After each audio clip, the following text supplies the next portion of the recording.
La police m'a arrêté aux États-Unis et j'ai voulu la corrompre et je suis dans l'indemne.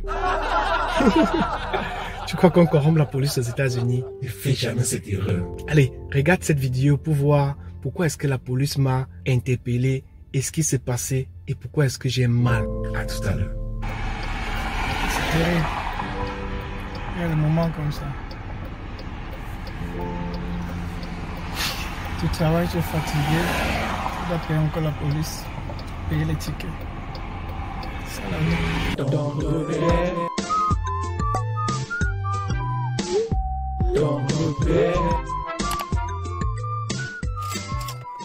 Salut à toutes et à tous. Bienvenue dans ton repère, la boussole des Africains en Amérique.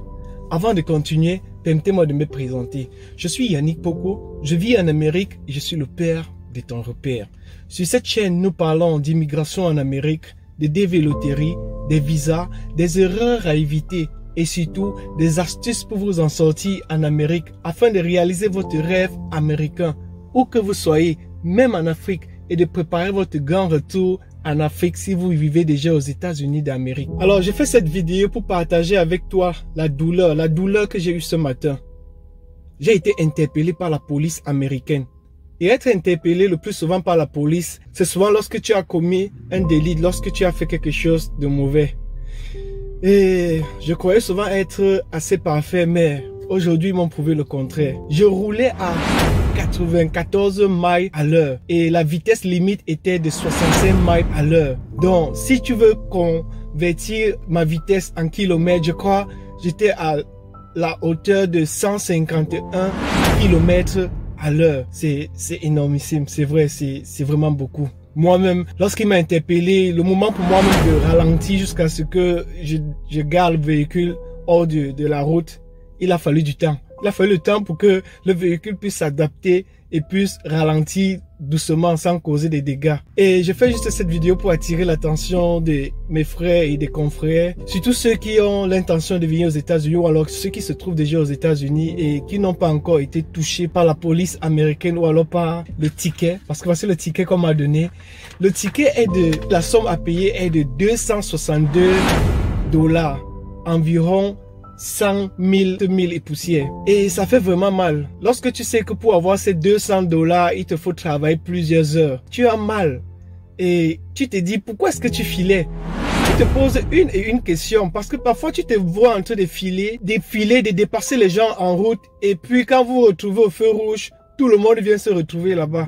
À quoi bon alors avoir pris le risque de filer? Parfois je me pose ce genre de questions, mais comme la tête n'arrive, le cerveau n'arrive pas à suivre ce que le cœur dit, c'est là où le bas blesse et puis on se retrouve dans les pépins. J'ai vraiment très mal. Lorsque je fais la vidéo et je suis un peu souriant, ça me fait vraiment mal parce que payer cette somme de 262 $, c'est pas quelque chose de se lever un matin et sortir et payer. Et tu payes juste parce que tu conduisais, tu te faisais plaisir, tu roulais en vitesse et tu filais. Faites attention, vous qui prenez les véhicules, surtout aux États-Unis, et puis vous mettez à aller très rapidement, à vouloir doubler tout le monde à votre passage. La règle est là. Roulez au rythme du feu, au rythme de la plaque de signalisation qui dit ne pas dépasser telle vitesse, ou du moins aller au rythme des autres chauffeurs.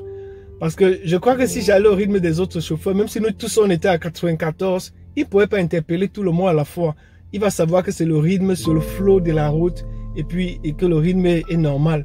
Mais c'est juste que j'étais le seul. Il était caché à un certain niveau là, à un virage. Lorsque tu roules et puis tu prends le virage, tu ralentis un peu. Et dès que tu mets le pied sur l'accélérateur, c'est là-bas que le gars te prend. Et tu peux pas discuter avec lui là, les machines, il regarde tout, il peut te dire exactement si tu vas aller en justice. Mais tout le temps de prendre pour aller en justice, tu dois prendre des jours off de ton boulot et puis tu peux arriver même en justice, tu ne gagnes pas le procès, tu vas te voir encore en train de payer double. Donc dès que ça arrive, j'ai rien d'autre à faire et je vais débiter ça de mon compte et je vais payer. Mais ça fait énormément mal. Bon, depuis ce temps, j'essaie maintenant d'être un peu plus vigilant. Je roule maintenant comme un bébé qui est en train d'apprendre à conduire. C'est vrai que c'est gênant. Tu te vois là comme si tu es assis. Encore lorsque tu as mis le cruise control sur le véhicule et que tu appuies seulement avec le plus pour dire que vas-y ou le moins pour réduire la vitesse. Tu te sens un peu plus libre, tu écoutes de la musique africaine et puis tu oublies que tu es dans le piège des Américains. Et c'est là donc que tu tombes dans le piège. Donc j'espère bien que cette expérience, en la partageant avec vous, ça va vous éviter de vous retrouver dans le même piège que moi. Et je connais bien ce piège, mais c'est juste que la tête ne veut pas réfléchir comme le cœur. La tête n'a pas le cœur pour battre à l'intérieur, pour te dire que tu fais attention. Elle est seulement là, elle veut vivre, elle veut s'éclater. Pourtant, le cœur a ses raisons. Le cœur dit, gars, va doucement. Tu es un homme de famille, tu es un chef de famille, tu as des enfants, tu as une famille, tu as la femme. Et si on te perd maintenant, beaucoup de gens vont être dans le malheur, beaucoup de gens vont perdre. Et puis, bon, qu'est-ce qu'on va faire? Il faut juste s'aligner. Hey, je voulais te dire quelque chose. Lorsque j'étais en train de prendre mon porte-monnaie pour sortir mon permis et donner à ce officer, il y avait des billets de $100 là qui étaient alignés dans mon portefeuille. Je me suis dit un instant qu'il devait dire que... tu sais quoi Yannick, donne-moi un billet de $100 et puis on laisse tout passer. Attention, aux États-Unis, on ne corrompt pas la police. même si tu leur donnes n'importe quelle somme, ils ont une caméra qui est accrochée ici, qui filme et qui enregistre tout ce qui se passe pendant qu'ils t'interpellent. Donc pendant que tu es en train de vouloir le corrompre, ce sont des preuves pour encore te mettre dans le trou. Ne tente jamais de faire la corruption. Ne tente pas de vouloir corrompre un policier qui t'a interpellé pour une faute. Tu seras dans l'indemne, mon frère. J'espère que ce conseil va venir dans tes bonnes oreilles et que tu vas pouvoir les appliquer. Et je sais que à force de dire, va pouvoir pousser les gens à changer.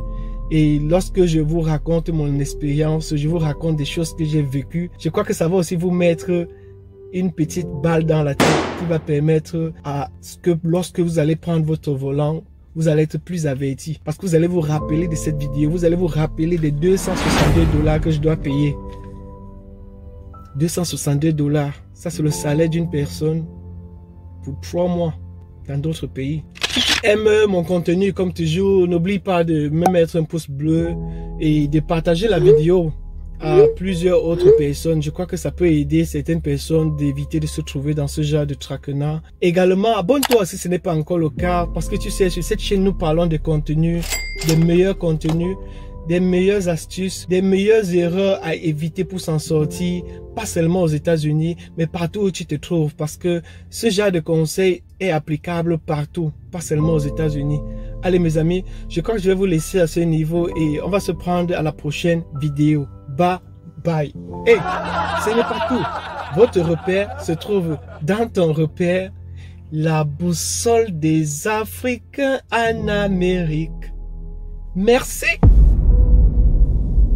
D'un repère.